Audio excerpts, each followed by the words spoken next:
கர்த்தருடைய நாமத்திற்கு ஸ்தோத்திரம். ஒவ்வொரு நாளும் கேட்பதன் மூலம் ஒரு வருடத்தில் பைபிள் வாசிப்பை முடிக்க இந்த சேனல் உதவுகிறது. Please subscribe and support us. இன்றைய வேத பகுதி ஏசாயா அதிகாரம் 9. ஆகிலும் அவர் செபுலோன் நாட்டையும் நப்தலி நாட்டையும் இடுக்கமாய் ஈனப்படுத்தின முந்தின காலத்தில் இருந்தது போல அது இருண்டிருப்பதில்லை. ஏனென்றால் அவர் கடற்கரை அருகிலும் யோர்தான் நதி யோரத்திலும் உள்ள புற ஜாதியாருடைய கலிலேயாவாகிய அத்தேசத்தை பிற்காலத்திலே மகிமைப்படுத்துவார். இருளில் நடக்கிற ஜனங்கள் பெரிய வெளிச்சத்தை கண்டார்கள். மரண இருளின் தேசத்தில் குடி இருக்கிறவர்களின் மேல் வெளிச்சம் பிரகாசித்தது. அந்த ஜாதியை திரளாக்கி அதற்கு மகிழ்ச்சியை பெருக பண்ணினீர். அறுப்பில் மகிழ்கிறது போலவும் கொள்ளையை பங்கிட்டுக் கொள்ளுகையில் களி கூறுகிறது போலவும் உமக்கு முன்பாக மகிழுகிறார்கள். மீதியானியரின் நாளில் நடந்தது போல அவர்கள் சுமந்த நுகத்தடியையும் அவர்கள் தோளின் மேல் இருந்த மிலாற்றையும் அவர்கள் ஆலோட்டியின் கோலையும் முறித்து போட்டீர். அமளியாய் யுத்தம் பண்ணுகிற வீரருடைய ஆயுத வர்க்கங்களும் இரத்தத்தில் புரண்ட உடுப்பும் அக்கினிக்கு இரையாக சுட்டெரிக்கப்படும். நமக்கு ஒரு பாலகன் பிறந்தார், நமக்கு ஒரு குமாரன் கொடுக்கப்பட்டார். கர்த்தத்துவம் அவர் தோளின் மேல் இருக்கும். அவர் நாமம் அதிசயமானவர், ஆலோசனை கர்த்தா, வல்லமையுள்ள தேவன், நித்திய பிதா, சமாதான பிரபு எனப்படும். தாவீதின் சிங்காசனத்தையும் அவனுடைய ராஜ்யத்தையும் அவர் திடப்படுத்தி அதை இது முதற்கொண்டு என்றென்றைக்கும் நியாயத்திலும் நீதியினாலும் நிலைப்படுத்தும்படிக்கு அவருடைய கர்த்தத்துவத்தின் பெருக்கத்துக்கும் அதன் சமாதானத்துக்கும் முடிவில்லை. சேனைகளின் கர்த்தருடைய வைராக்கியம் இதை செய்யும். ஆண்டவர் யாக்கோபுக்கு ஒரு வார்த்தையை அனுப்பினார், அது இஸ்ரவேலின் மேல் இறங்கிற்று. செங்கல் கட்டு இடிந்து போயிற்று, பொலிந்த கல்லாலை திரும்ப கட்டுவோம். காட்டாத்தி மரங்கள் வெட்டி போடப்பட்டது, அவைகளுக்கு பதிலாக கேதுரு மரங்களை வைப்போம் என்று அகந்தையும் மனப்பெருமையுமாய் சொல்லுகிற எப்பிராயீமரும் சமாரியாவின் குடிகளும் ஆகிய எல்லா ஜனத்துக்கும் அது தெரிய வரும். ஆதலால் கர்த்தர் ரேத்சீனுடைய சத்துருக்களை அவர்கள் மேல் உயர்த்தி அவருடைய மற்ற சத்துருக்களை அவர்களோட கூட்டி கலப்பார். முற்புறத்தில் சீரியரும் பிற்புறத்தில் பெலிஸ்தரும் வந்து இஸ்ரவேலை திறந்த வாயால் பட்சிப்பார்கள். இவை எல்லாவற்றிலும் அவருடைய கோபம் ஆறாமல் இன்னும் அவருடைய கை நீட்டினபடியே இருக்கிறது. ஜனங்கள் தங்களை அடிக்கிறவரிடத்தில் திரும்பாமலும் சேனைகளின் கர்த்தரை தேடாமலும் இருக்கிறார்கள். ஆகையால் கர்த்தர் இஸ்ரவேலிலே தலையையும் வாலையும் கிளையையும் நாணலையும் ஒரே நாளிலே வெட்டி போடுவார். மூப்பனும் கனம் பொருந்தினவனுமே தலை, போய் போதகம் பண்ணுகிற தீர்க்க தரிசிய வால். இந்த ஜனத்தை நடத்துகிறவர்கள் எத்திருமாய் அவர்களால் நடத்தப்படுகிறவர்கள் நாசமடைகிறவர்களுமாய் இருக்கிறார்கள். ஆதலால் ஆண்டவர் அவர்கள் வாலிபர் மேல் பிரியமாய் இருப்பதில்லை. அவர்களில் இருக்கிற திக்கற்ற பிள்ளைகள் மேலும் விதவைகள் மேலும் இறங்குவதும் இல்லை. அவர்கள் அனைவரும் மாயக்காரரும் பொல்லாதவர்களுமாயிருக்கிறார்கள். எல்லா வாயும் ஆகாமியம் பேசும். இவை எல்லாவற்றிலும் அவருடைய கோபம் ஆறாமல் இன்னும் அவருடைய கை நீட்டினபடியே இருக்கிறது. ஆகாமியமானது அக்கினியைப் போல எரிகிறது. அது முட்செடியையும் நெரிஞ்சலையும் பட்சிக்கும். அது நெருங்கிய காட்டை கொளுத்தும், புகை திரண்டு எழும்பும். சேனைகளின் கர்த்தருடைய சினத்தால் தேசம் அந்தகாரப்பட்டு ஜனங்கள் அக்கினிக்கு இரையாவார்கள். ஒருவனும் தன் சகோதரனை தப்ப விடான். வலதுபுறத்தில் பட்சித்தாலும் பசித்திருப்பார்கள், இடதுபுறத்தில் தின்றாலும் திருப்தி அடையார்கள். அவன் தன் தன் புயத்தின் மாம்சத்தை தின்பான். மனாசே எப்பிராயீமையும் எப்பிராயிம் மனாசேயையும் பட்சிப்பார்கள். இவர்கள் ஏகமாய் யூதாவுக்கு விரோதமாய் இருப்பார்கள். இவை எல்லாவற்றிலும் அவருடைய கோபம் ஆறாமல் இன்னும் அவருடைய கை நீட்டினபடியே இருக்கிறது. ஏசாயா அதிகாரம் 10.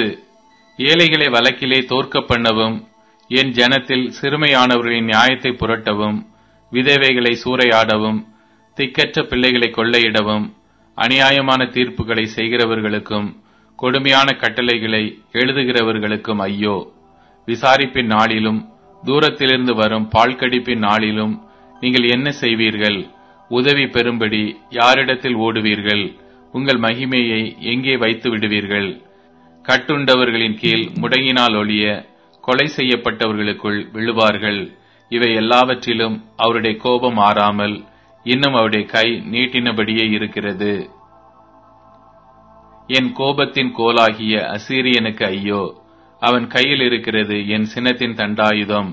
அவபக்தியான ஜனங்களுக்கு விரோதமாய் நான் அவனை அனுப்பி எனக்கு கோபமூட்டின ஜனத்தை கொள்ளையிடவும் சூறையாடவும் அதை வீதிகளின் சேற்றை போல் மிதித்து போடவும் அவனுக்கு கட்டளை கொடுப்பேன். அவனோ அப்படி எண்ணுகிறதும் இல்லை, அவன் இருதயம் அப்படிப்பட்டதை நினைக்கிறதும் இல்லை. அநேகம் ஜாதிகளை அழிக்கவும் சங்கரிக்கவுமே தன் மனதிலே நினைவு கொள்ளுகிறான். அவன் என் பிரபுக்கள் அனைவரும் ராஜாக்கள் அல்லவோ? கல்னோ பட்டணம் கர்கேமிசை போலானதில்லையோ? ஆமாத் அர்பாத்தை போலானதில்லையோ?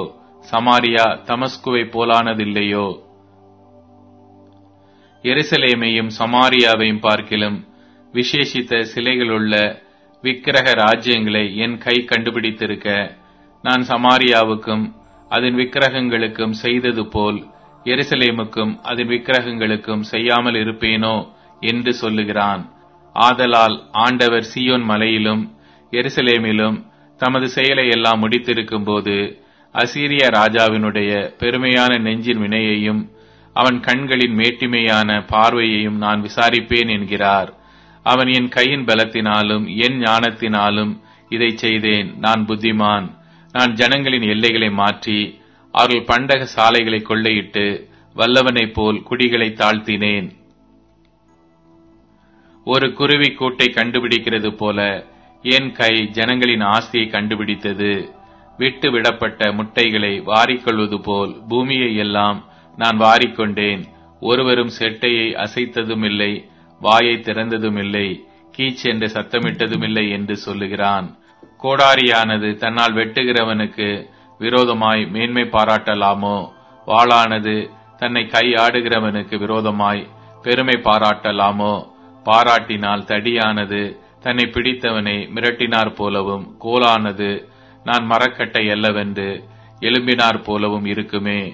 ஆகையால் சேனைகளின் ஆண்டவராகிய கர்த்தர் அவனை சேர்ந்த கொளுத்தவர்களுக்குள்ளே இளைப்பை அனுப்புவார். பட்சிக்கும் அக்கினியைப் போலும் ஒரு அக்கினியை அவன் மகிமையின் கீழ் கொளுத்துவார்.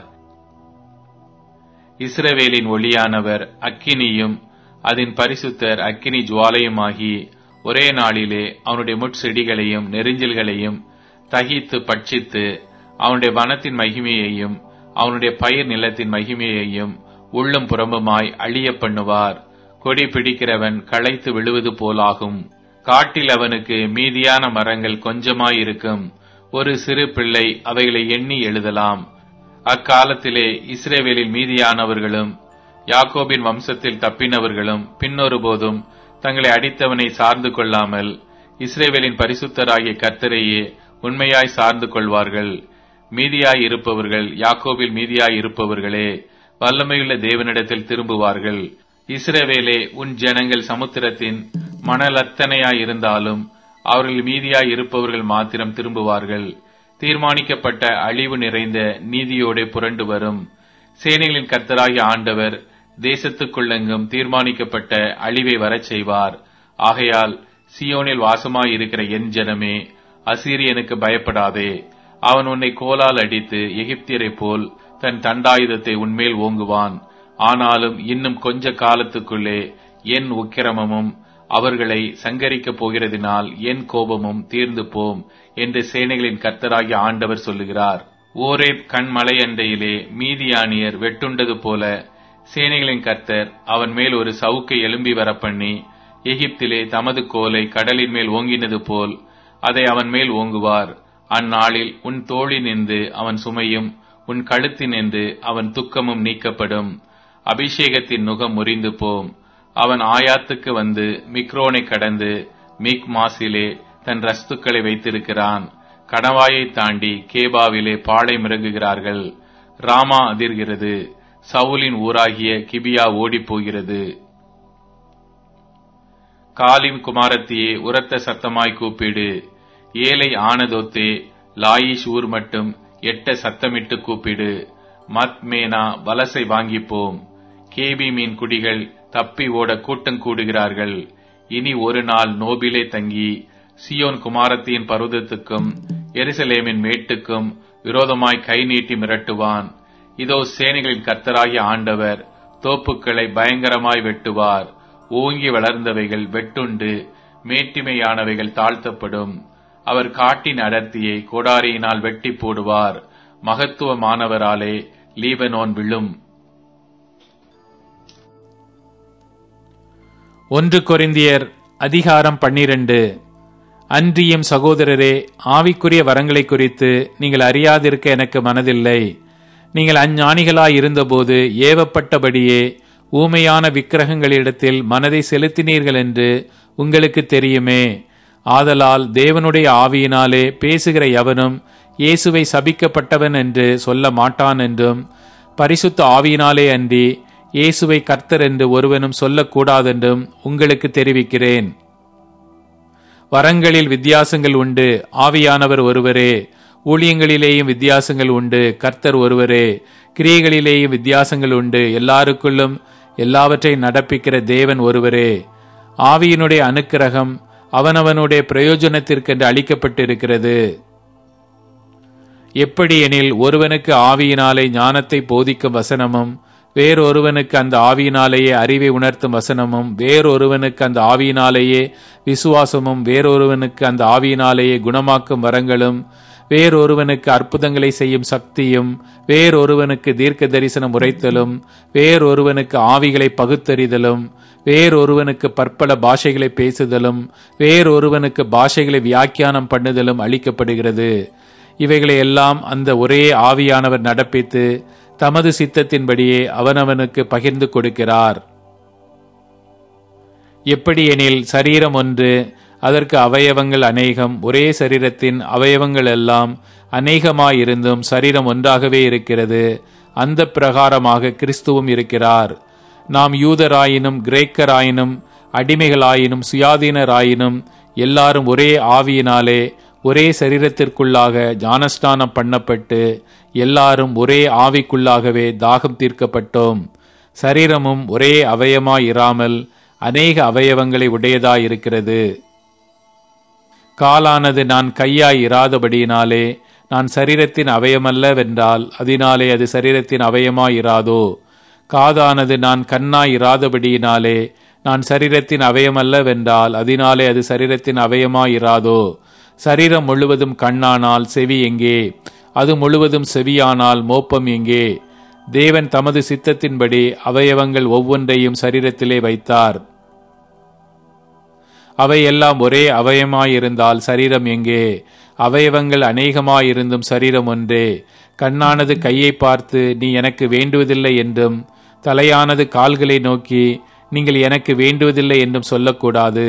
சரீர அவயவங்களில் பலவீனம் உள்ளவைகளாய் காணப்படுகிறவைகளே மிகவும் வேண்டியவைகளாயிருக்கிறது. மேலும் சரீர அவயவங்களில் கனவீனமாய் காணப்படுகிறவைகளுக்கே அதிக கனத்தை கொடுக்கிறோம். நம்மில் லட்சணம் இல்லாதவைகளே அதிக அலங்காரம் பெறும். நம்மில் லட்சணம் உள்ளவைகளுக்கு அலங்கரிப்பு வேண்டியதில்லை. சரீரத்திலே பிரிவினை உண்டாயிராமல் அவயவங்கள் ஒன்றை குறித்து ஒன்று கவலையாயிருக்கும்படிக்கு தேவன் கனத்தில் குறைவுள்ளதற்கு அதிக கனத்தை கொடுத்து இப்படி சரீரத்தை அமைத்திருக்கிறார். ஆதலால் ஒரு அவயவம் பாடுபட்டால் எல்லா அவயவங்களும் கூட பாடுபடும். ஒரு அவயவம் மகிமைப்பட்டால் எல்லா அவயவங்களும் கூட சந்தோஷப்படும். நீங்களே கிறிஸ்துவின் சரீரமாயும் தனித்தனியே அவயவங்களாயும் இருக்கிறீர்கள். தேவனானவர் சபையிலே முதலாவது அப்போஸ்தலரையும், இரண்டாவது தீர்க்க தரிசிகளையும், மூன்றாவது போதகர்களையும், பின்பு அற்புதங்களையும், பின்பு குணமாக்கும் வரங்களையும், ஊழியங்களையும், ஆளுகைகளையும், பலவித பாஷைகளையும் ஏற்படுத்தினார். எல்லாரும் அப்போஸ்தலர்களா? எல்லாரும் தீர்க்க தரிசிகளா? எல்லாரும் போதகர்களா? எல்லாரும் அற்புதங்களை செய்கிறவர்களா? எல்லாரும் குணமாக்கும் வரங்கள் உடையவர்களா? எல்லாரும் அந்நிய பாஷைகளை பேசுகிறார்களா? எல்லாரும் வியாக்கியானம் பண்ணுகிறார்களா? இப்படி இருக்க முக்கியமான வரங்களை நாடுங்கள். இன்னும் அதிக மேன்மையான வழியையும் உங்களுக்கு காண்பிக்கிறேன். சங்கீதம் அதிகாரம் 64. தேவனே, என் விண்ணப்பத்தில் என் சத்தத்தை கேட்டருளும். சத்துருவால் வரும் பயத்தை நீக்கி என் பிராணனை காத்தருளும். துன்மார்க்கர் செய்யும் இரகசிய ஆலோசனைக்கும் அக்கிரமக்காரருடைய கலகத்துக்கும் என்னை விலக்கி மறைத்தருளும். அவர்கள் தங்கள் நாவை பட்டயத்தை போல் கூர்மையாக்கி மறைவுகளில் உத்தமன் மேல் எய்யும் பொருட்டு கசப்பான வார்த்தைகளாகிய தங்கள் அம்புகளை நாணேற்றுகிறார்கள். சற்றும் பயமின்றி சடுதியில் அவன் மேல் ஏய்கிறார்கள். அவர்கள் பொல்லாத காரியத்தில் தங்களை உறுதிப்படுத்திக் கொண்டு மறைவான கண்ணிகளை வைக்க ஆலோசனை பண்ணி அவைகளை காண்பவன் யார் என்கிறார்கள். அவர்கள் நியாயக்கேடுகளை ஆராய்ந்து தேடி தந்திரமான யோசனை நிறைவேறும்படி பிரயத்தனம் பண்ணுகிறார்கள். அவர்களில் ஒவ்வொருவருடைய உட்கருத்தும் இருதயமும் ஆழமாயிருக்கிறது. ஆனாலும் தேவன் அவர்கள் மேல் அம்புகளை எய்வார். சடுதியாய் அவர்கள் காயப்படுவார்கள். அவர்கள் தள்ளப்பட்டு கீழே விழும்படி அவர்கள் நாவுகளே அவர்களை கெடுக்கும். அவர்களை காண்கிற யாவரும் ஓடிப்போவார்கள். எல்லா மனுஷரும் பயந்து தேவனுடைய செயலை அறிவித்து அவர் கிரியையை உணர்ந்து கொள்வார்கள். நீதிமான் கர்த்தருக்குள் மகிழ்ந்து அவரை நம்புவான். செம்மையான இருதயமுள்ளவர்கள் யாவரும் மேன்மை பாராட்டுவார்கள். இப்போது tune in, Spotify, Amazon music மற்றும் யூடியூப் மியூசிக் ஆகியவற்றில் நமது பைபிள் 365 சேனல் கிடைக்கிறது. ஃபாலோ பண்ணுங்க.